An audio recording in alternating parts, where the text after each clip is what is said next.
पितृपक्ष समाप्त होने से पहले पितरों की तस्वीर पर चढ़ा देना यह एक गुप्त चीज जन्मों जन्मांतर की गरीबी होगी दूर, पितृ प्रसन्न होकर करेंगे सारी मनोकामनाएं पूर्ण। तो दोस्तों, पितृपक्ष हमारे पितरों का त्योहार होता है, यानी कि यह वे दिन होते हैं जब हमारे पितृ यमलोक से धरती पर अपने वंशजों का हाल जानने के लिए आते हैं। पितृपक्ष में हमारे जो पितृ है वह हमें आशीर्वाद देने आते हैं। कभी कभी हमारे जो पितृ है जो कि अब इस दुनिया में नहीं रहे हैं, वह हमें संकेतों के माध्यम से कुछ बताने आते हैं, और कुछ अगर हमारे साथ गलत हो रहा है तो उसे भी वह संकेतों के माध्यम से बताते हैं, लेकिन हम उनके इन संकेतों को समझ नहीं पाते हैं।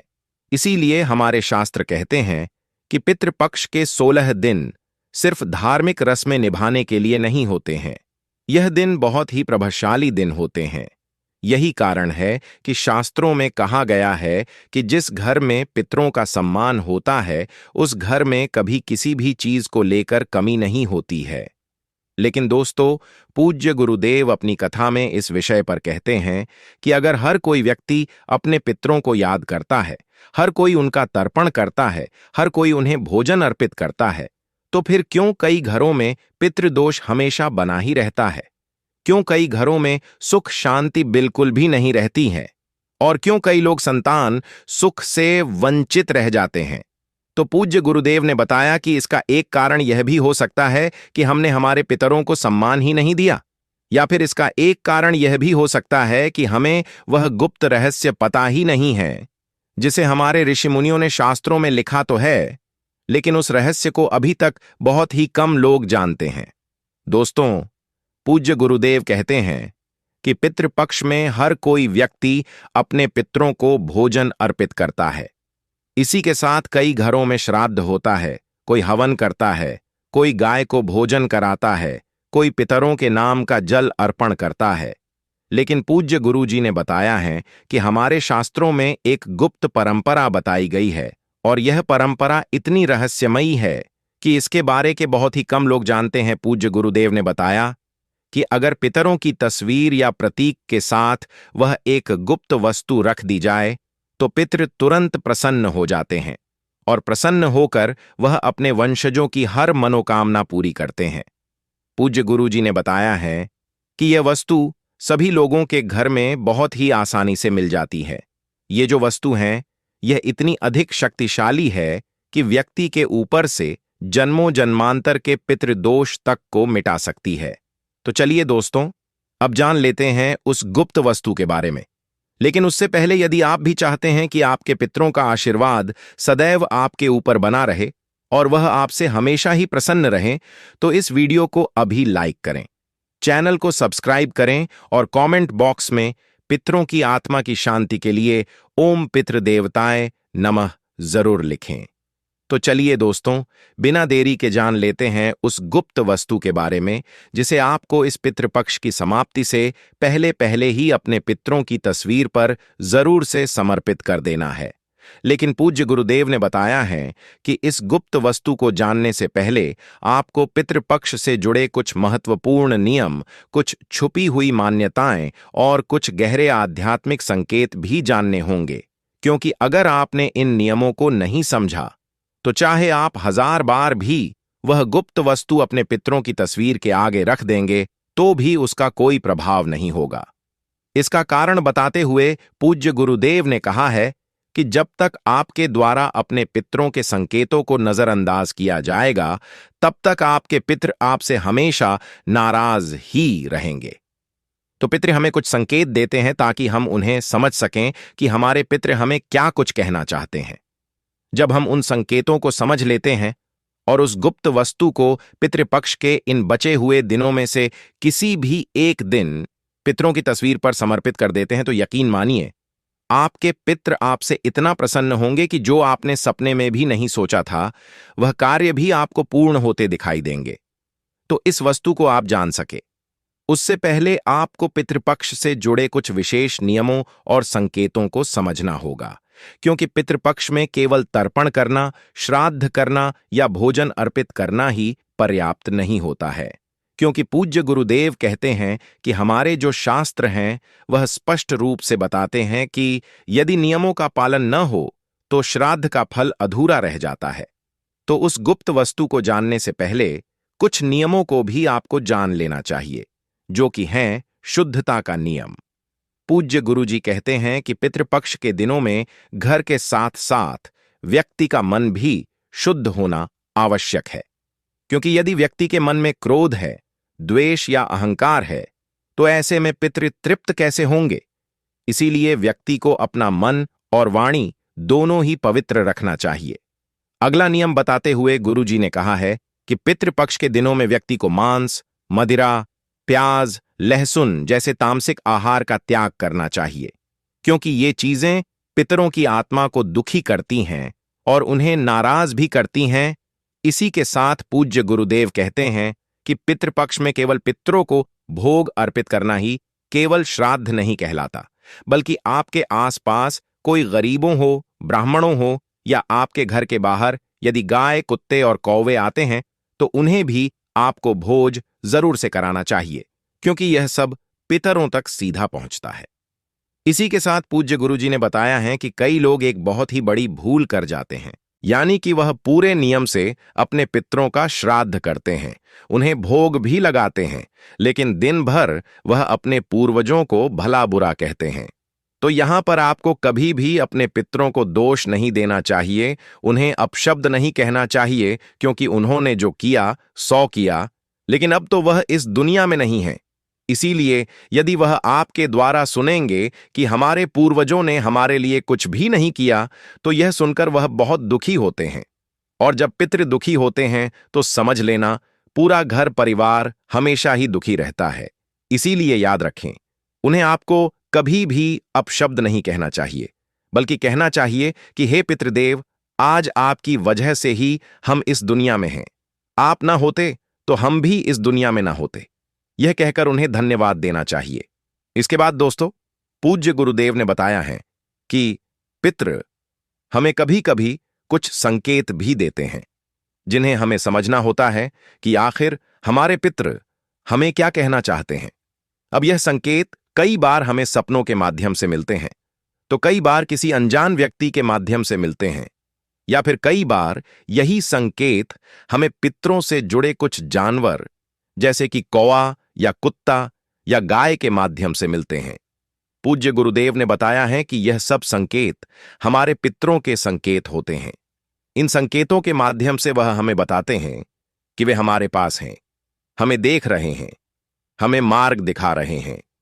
अब पूज्य गुरुदेव कहते हैं कि हमारे पितृ यदि सच में हमारे पास आते हैं, अगर वे सच में हमारे द्वारा किए गए तर्पण और भोग को स्वीकार करते हैं, तो उन्हें किस चीज से सबसे ज्यादा शांति मिलती होगी? क्या उन्हें केवल भोजन से या जल से ही तृप्ति मिल जाती है, या फिर कई लोगों का भ्रम यह भी है कि पितृ तो केवल बड़े बड़े अनुष्ठान या यज्ञों से प्रसन्न होते हैं? तो आप सभी को बता दें कि पितृ केवल एक छोटी सी वस्तु से भी प्रसन्न हो जाते हैं।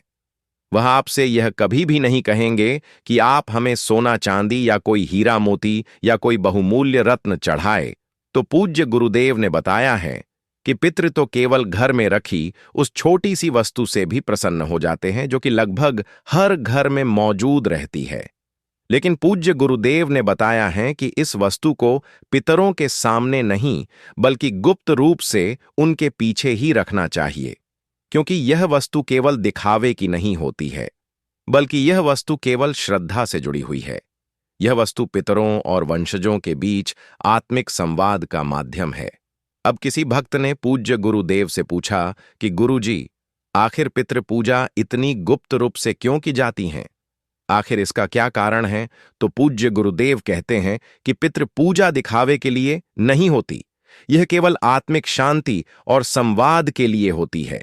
इसीलिए अगर आप पितरों की तस्वीर के पीछे इस गुप्त वस्तु को रखते हैं, तो यह वस्तु किसी और को दिखाई नहीं देती, लेकिन इसकी तरंगें सीधे पितरों तक जाती हैं, और वह तरंगें आत्मिक लोक में पहुंचकर हमारे पितरों को प्रसन्न कर देती हैं।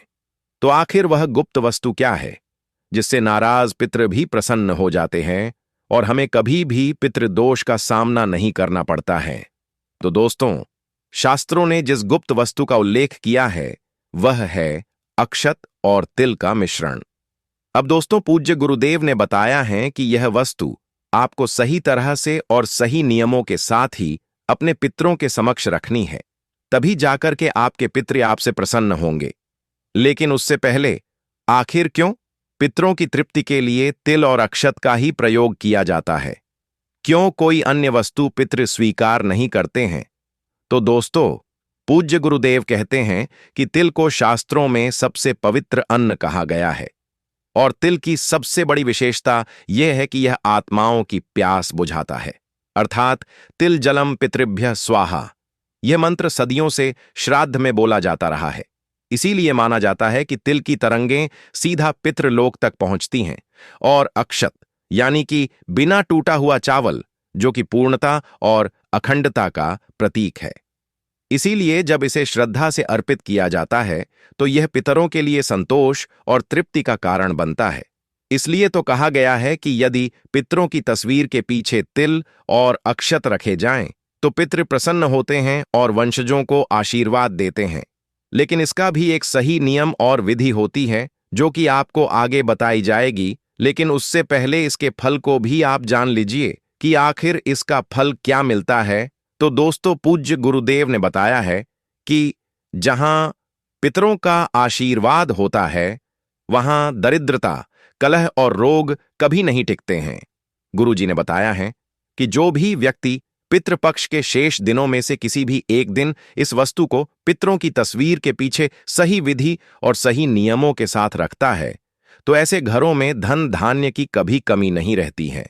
साथ ही परिवार में एकता रहती है, कभी भी मनमुटाव, झगड़े और कलह क्लेश नहीं होते हैं और ऐसे परिवार में बीमारियां धीरे धीरे समाप्त होने लगती हैं।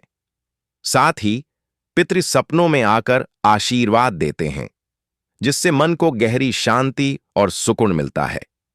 तो चलिए दोस्तों, अब हम यह भी जान लेते हैं कि आखिर हमें तिल और अक्षत का प्रयोग कैसे करना चाहिए और इस दौरान कौन सी सावधानियां बरतनी चाहिए। तो दोस्तों, पूज्य गुरुदेव ने बताया है कि सबसे पहले तो आपको पितृपक्ष में बचे हुए दिनों में या सर्व पितृ अमावस्या के दिन सुबह स्नान करके शुद्ध वस्त्र पहनना है और इसके बाद आपको अपने घर के पवित्र स्थान पर पितरों की तस्वीर रखनी है। अब अपने पितरों की तस्वीर के पीछे एक छोटा सा पवित्र पात्र या थाली रखें और उसमें थोड़े तिल और अक्षत यानी कि चावल रखें। आप चाहें तो तांबे या पीतल के बर्तन का उपयोग कर सकते हैं, यदि नहीं है तो स्टील की थाली का प्रयोग भी कर सकते हैं। अब आपको अपने पितरों की तस्वीर के सामने घी का दीपक जलाना है। कौन सी बत्ती का तो आपकी जानकारी के लिए बता दें कि पितरों की पूजा में हमेशा लंबी बत्ती का ही प्रयोग किया जाता है। तो लंबी बत्ती का दीपक तैयार करें, शुद्ध घी का, और इसकी बाती का मुख दक्षिण दिशा में रहेगा, क्योंकि पितृ दक्षिण दिशा से ही धरती लोक पर आते हैं। अब इतना करने के बाद यदि आप मंत्रों का जाप कर सकें तो आपको कुछ इस तरह से मंत्र जाप करना है। तो जब भी आप तिल और अक्षत पितरों की तस्वीर के पीछे रखेंगे तो यह मंत्र अवश्य जपें, ओम पितृभ्य स्वाहा। अर्थात इस मंत्र का 11, 21 या 51 बार जप करें और प्रत्येक मंत्र जप के साथ मन में अपने पितरों को याद जरूर करें। अब इसके बाद जल से भरा हुआ एक लोटा या कलश रखें, उसमें से थोड़ा सा जल 3 बार तिल और अक्षत पर छिड़कें। अंत में हाथ जोड़कर कहें कि हे पितृ देवता, इस तिल और अक्षत के माध्यम से आप मेरी और पूरे परिवार की श्रद्धा स्वीकार करें और हमें आशीर्वाद दें। दोस्तों, पूज्य गुरुदेव ने बताया है कि यदि यह विधान सच्चे मन से किया जाए तो इसके अद्भुत परिणाम देखने को मिलते हैं, जैसे कि सपनों में पितरों का आना और वे प्रसन्न होकर आपको दर्शन देते हैं। इसी के साथ मनोकामना सिद्ध यानी कि रुके हुए कार्य धीरे धीरे पूरे होने लगते हैं। पितृदोष से मुक्ति यानी कि यदि कुंडली में पितृदोष है तो उसका प्रभाव कम होने लगता है और घर के वातावरण में सकारात्मक ऊर्जा बढ़ती है। अब दोस्तों, पूज्य गुरुदेव ने बताया है कि यह क्रिया तो आप कर लेंगे, पर इसमें आपको कुछ सावधानियां भी रखनी है, क्योंकि इस क्रिया में एक छोटी सी गलती भी इस साधना का प्रभाव कम कर सकती है। इसलिए दोस्तों, ध्यान रखें कि इस प्रक्रिया को केवल श्रद्धा और भक्ति से करें। दिखावे के लिए आपको नहीं करना है। तिल और अक्षत को गंदगी से दूर रखें, यानी कि इन्हें स्वच्छ ही रखें।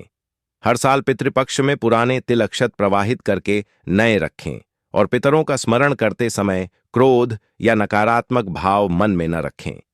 दोस्तों, पूज्य गुरुदेव ने बताया है कि उपाय तो आपने कर लिया, पर तिल और चावल का आपको उपाय के बाद करना क्या है। तो दोस्तों, इसे भी आप जान लीजिए कि जब आप पितृपक्ष में तिल और अक्षत पितरों की तस्वीर के पीछे रखते हैं और मंत्र जप के साथ उन्हें अर्पित करते हैं, तो वे वस्तुएं साधारण नहीं रहती। ये पवित्र हो जाती हैं और इनमें पितरों की ऊर्जा समा जाती है। इसलिए उपाय के बाद इन्हें फेंका नहीं जाता। यदि आप चाहें तो इन्हें उपाय पूर्ण होने के बाद इन तिल और चावल को किसी पवित्र नदी, तालाब या बहते जल में प्रवाहित कर दें। यह सबसे उत्तम तरीका माना गया है, क्योंकि जल इन्हें सीधे पितृलोक तक पहुंचा देता है। या फिर अगर आपके आसपास में नदी या तालाब न हो तो इन्हें पीपल, बरगद या तुलसी के पौधे की जड़ में रख दें। यह स्थान भी देव और पितृ दोनों के लिए पवित्र माना गया है। या फिर यदि आप चाहें तो इन्हें गाय को भी अर्पित कर सकते हैं। इससे पितृ तृप्त होते हैं और गोमाता भी आशीर्वाद देती है। लेकिन ध्यान रहे, इन्हें कभी भी कूड़े में या अशुद्ध स्थान पर न फेंके। तो दोस्तों, यदि आपको भी पितृपक्ष से जुड़ी ये जानकारी पसंद आई हो तो वीडियो को लाइक करें, चैनल को सब्सक्राइब करें और कमेंट बॉक्स में ओम पितृदेवताय नमः जरूर लिखें। धन्यवाद।